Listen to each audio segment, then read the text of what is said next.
pessoal, sejam muito bem-vindos ao nosso bate-papo aqui com o Renato. Estamos no nosso stand da Revestir 2025 e hoje o papo vai ser bem interessante porque além de ser nosso parceiro, é um arquiteto, né? Renomado, querido. Então nós vamos bater um papo e ver aqui o que ele tem para falar para a gente de bom. Tudo bom, Renato? Tudo ótimo, Flávia. Obrigado pelo convite. Imagina. Bom, não preciso nem me apresentar, me apresentou super bem, né? Sim. Então, na verdade, obrigada a você pela parceria, por estar podendo bater esse papo com a gente aqui e participar de mais um ano do nosso stand. Vamos lá, ótimo. Vamos lá. Primeiro eu queria ver o seguinte, você é o nosso parceiro, sim, você divulga os nossos produtos, mas você é um profissional renomado e é o nosso cliente. Sim. Então, eu fiquei sabendo que você utilizou o nosso produto numa especificação de uma cliente sua, então eu queria saber, esquecendo que você é o nosso parceiro, o que você pode falar do contato e de poder utilizar os nossos materiais? Sim, você sabe que eu acho que para a gente se tornar parceiro, né, de uma marca, primeiro a gente tem que ter a confiança.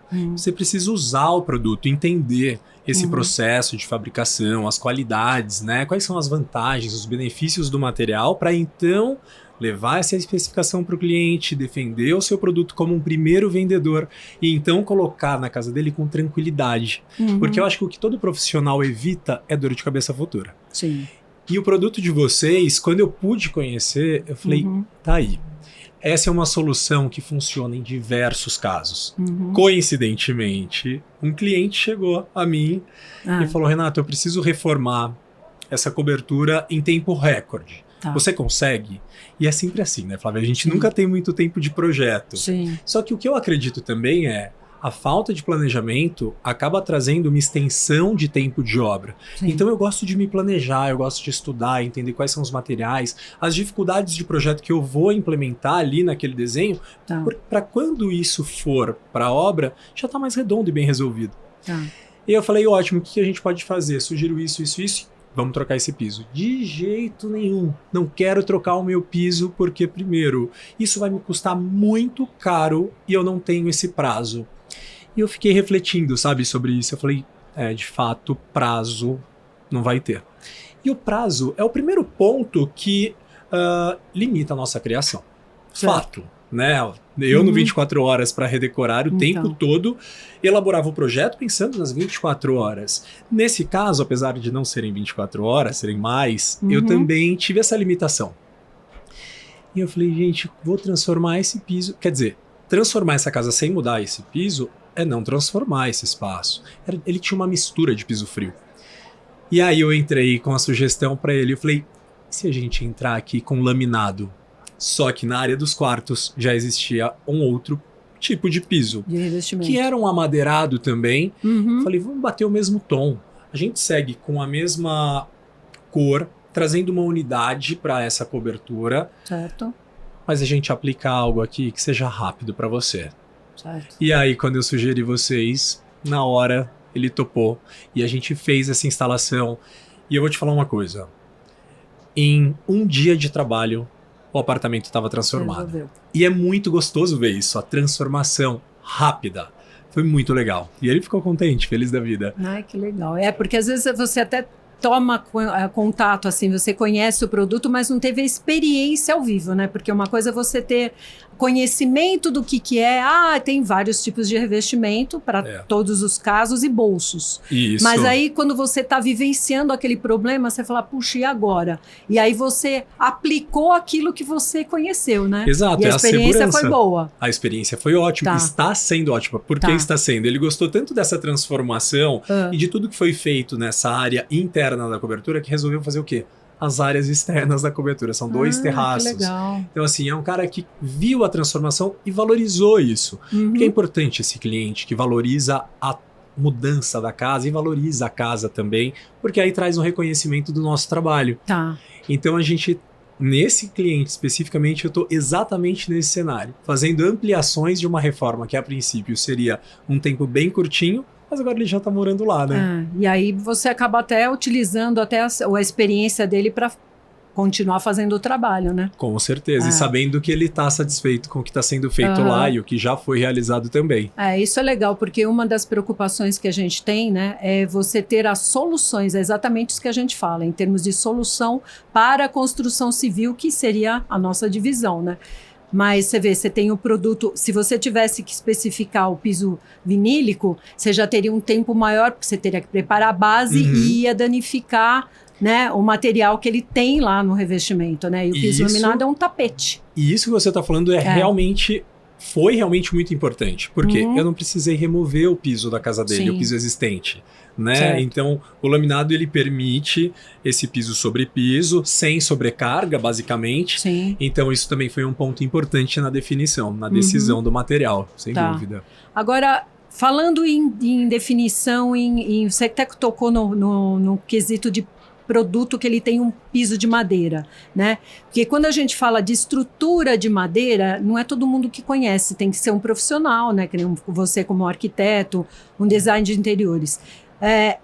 Como é que você vê, né, de a gente ter, por exemplo, no piso laminado eu tenho 50 padrões. Então, nesses 50 padrões, quando eu falo de padrão, você tem estrutura de madeira, né, com catedral, com linheiro, e você tem cores, porque normalmente o cliente final ele vê mais cor.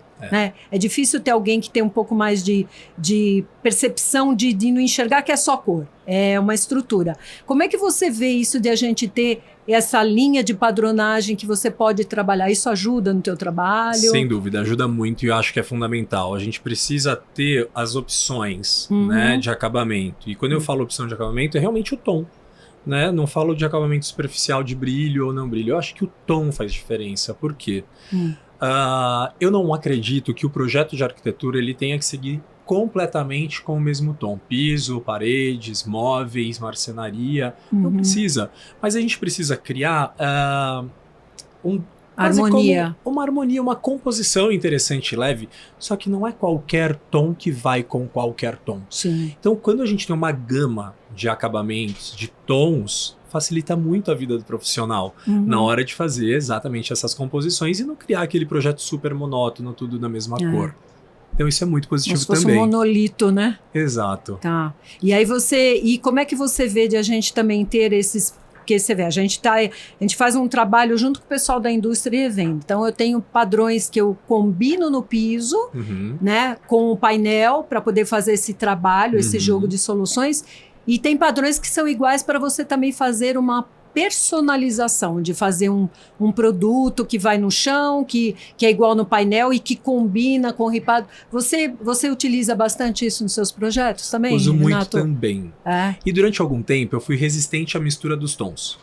Até que eu comecei a perceber, eu sempre foquei em usar mesmo os tons, até por uma questão conceitual. Né? Criar uma caixa de madeira envelopada. Isso fica muito interessante. Eu acho que isso tudo depende o quê? Da conceituação do que está sendo projetado. Mas eu comecei a olhar para muitas referências, tanto brasileiras como fora do país, referências importantes de arquitetura, e eu comecei a notar então o quê? A diferença de tons de piso para parede. Nem sempre o mesmo material, mas algumas vezes sim. E por que não ser o mesmo material com tons diferentes? Qual a limitação que eu estava me colocando, sabe, para trabalhar dessa forma? E aí eu decidi arriscar e gostei do resultado. Porque a gente tem que ter essa coragem, né? Sim. Arriscar um pouquinho nesse projeto, na casa do cliente, desde que ele goste, esteja satisfeito com a composição. Fiz e achei que ficou harmônico. Gostei bastante do resultado. Legal. Que mais, assim, você pode falar em termos de tendência do que está usando de material, com as soluções que a gente tem? O que você pode comentar nesse sentido? Uma tendência que eu tenho visto, percebido aí um movimento dentro da arquitetura de interiores é o uso dos materiais mais escuros. Talvez eu esteja mais nesse momento também.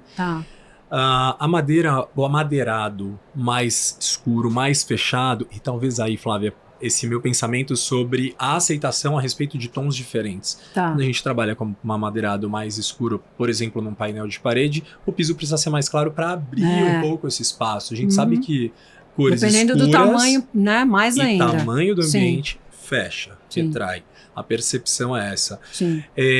Mas eu tenho visto que o escuro voltou, a iluminação mais dramática. E não estou dizendo que a dramática não é funcional. Eu acho que a inteligência nossa como profissional também é trabalhar essa iluminação para criar cenas e deixar o espaço mais aconchegante. Sim, a luz é tudo, né? A luz muda tudo. Muda completamente a energia do projeto. Sim. Então eu tenho percebido esse movimento mais escuro, sempre muito acolhedor e muito aconchegante. Os meus projetos, eu tenho bem esse foco.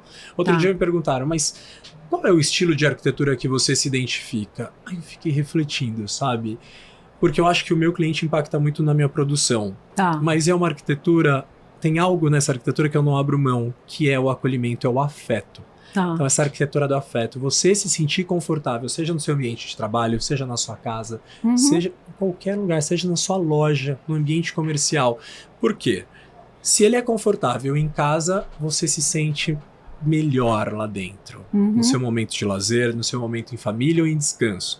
Se o seu comércio é mais agradável, a pessoa fica mais tempo ali. Sim. Isso motiva o consumo, a economia. Se é o ambiente de trabalho, você trabalha melhor. Mais feliz. Mais feliz. Então concorda comigo que essa arquitetura que te agrada e que te acolhe, ela é muito positiva. Da mesma forma que a arquitetura consegue trabalhar para que você não passe tanto tempo nela, enfim. Mas definitivamente, a arquitetura do afeto eu poderia chamar como sendo o meu tipo de arquitetura. Eu acompanho você, o seu trabalho, e eu sei que você se preocupa muito com isso. Até no seu programa você costumava falar o que você gosta, né? Porque às vezes tem profissional que faz da obra, da reforma ou da construção mais uma vitrine, um showroom do que a própria casa da pessoa, que a gente sempre fala. A casa tem que ser o seu ninho, né? Ele tem que ter a sua personalidade. E aí você falou que é o teu momento e você falou isso, mas dos clientes que você tem atendido, você está sentindo assim alguma coisa? Porque o brasileiro, a gente até se influencia por tendências, mas o grande sucesso é você traduzir a tendência para a nossa cultura. Exato. Porque a gente está num país tropical, é um país, normalmente os brasileiros são alegres, até os estrangeiros falam isso, né? Que a gente, né, por mais que tenha dificuldade ou não, a gente está sempre sorrindo. Como é que você vê isso, a tradução do que é o teu momento com o do seu cliente? Fala um pouco disso aí. Olha, recentemente chegaram 3 clientes consecutivos no escritório e eles falaram para mim o seguinte: 2 eram casas e uma era reforma de um apartamento. E eles chegaram e falaram assim: eu quero a minha casa, o meu lar, com cara de casa. Eu não quero com cara de loja. Eu quero uma coisa quente. E não tem problema se tem algo manchado, se eu tô levando algo de família. E eu achei isso tão interessante. Eu quero uma casa com cara de casa. Aí eu falei, cara, por que não seria uma cara de casa? E aí imediatamente na minha mente vem casas de revista onde parece que nunca pousou uma mosca. Tudo perfeito, né? Não mora ninguém. É tão perfeito que eu questiono a veracidade daquele projeto. Não estou questionando se ele é bom ou ruim. Eu estou dizendo que a foto ela não pode se confundir com o 3D. O 3D pode se confundir com foto, positivo. Agora a foto de uma casa se confundir com 3D é uma casa muito intocada. Eu acho que quando a gente apresenta uma imagem no 3D hoje, pelo menos dentro do meu escritório, ela é realista sim, e ela vai ter ali um desenho ou outro, um posicionamento de objeto para humanizar, então algo que não seja tão perfeito. Porque a nossa casa não é tão perfeita assim, ela tem movimento, a gente joga o sapato num cantinho, coloca, né, o casaco em cima de uma cadeira e a casa é viva. Então eu acho que essa tendência do cliente de se sentir em casa a partir do momento zero. Isso é interessante de ser estabelecido. Se você tivesse que me ajudar e dar uma consultoria em termos de padronagem ou de alguma linha, o que você poderia falar para mim? Flávia, falta alguma coisa? Eu vou te falar algo que eu gosto e que eu não encontro tanto. Mas eu já vi que vocês têm também. Ou seja, compartilhamos também do mesmo gosto, da mesma intenção. Eu gosto muito dos amadeirados quando eles trazem cor. Como, por exemplo, um amadeirado branco, em tom mais claro, mas que não entregue o tom da madeira, que me entregue os veios da madeira, sabe? Ou o amadeirado... Um color play bem elaborado. É isso. Eu sinto falta disso, sabe? Em tons de cinza, de branco, de azul, pode ser um azul mais acinzentado, um azul mais escuro, porque eu acho que também, muitas vezes, os clientes têm alguma resistência com relação ao tom. A gente já tentou e não deu certo. Mas eu acho que vem aí. Espera. Será? Ah, com certeza. Nossa, Sabendo gente... trabalhar fica lindo, fica incrível. Ai, mas a gente já teve umas coisas tão diferentes e o duro é que você faz um negócio diferente e só eu gosto. Aí o pessoal fala, puxa vida. A gente já teve padrões azulados, tinha até metameria, que é o que a gente fala, Sim, né? metameria. Você põe do lado do azul, ele puxava para o azul, do lado do cinza, ele puxava para o cinza. E só eu gostava. Só eu gostava, falava, puxa vida. Mas eu acho que também a exclusividade está nisso, né? Sim. Você conquistar aos poucos um público que vai se identificar com aquilo que você gosta. Eu não desisto. Eu sempre coloco. E eu ouvi do Maurício Arruda outro dia falando assim, o dia que você encontrar um cliente que te deixa ousar, ouse. Mas ouse pra valer. Porque é tão difícil encontrar cliente assim, né? O pessoal até gosta, mas tem medo, né? Tem medo. Você vê que às vezes você faz um showroom com coisa assim irreverente, o cara fala, nossa, que demais. Aí na hora de comprar vai no branco. Fala, mas você não gostou do colorido? Ah, mas eu tenho medo de enjoar. Será que o brasileiro anda um pouco inseguro? Não sei, é que também, vamos lá, né? A gente também tem que pensar, uma coisa é você poder ter a oportunidade de fazer um projeto total. Aí você mexe em tudo, aí você solta a imaginação. Você mexe na móvel, você mexe no piso, na cor da parede, mas tem gente que tem que fazer alguma coisa a mais. Já está o móvel pronto, ou então já está o piso pronto, então dá para trocar tudo. Então você tem que ver uma combinação que, né?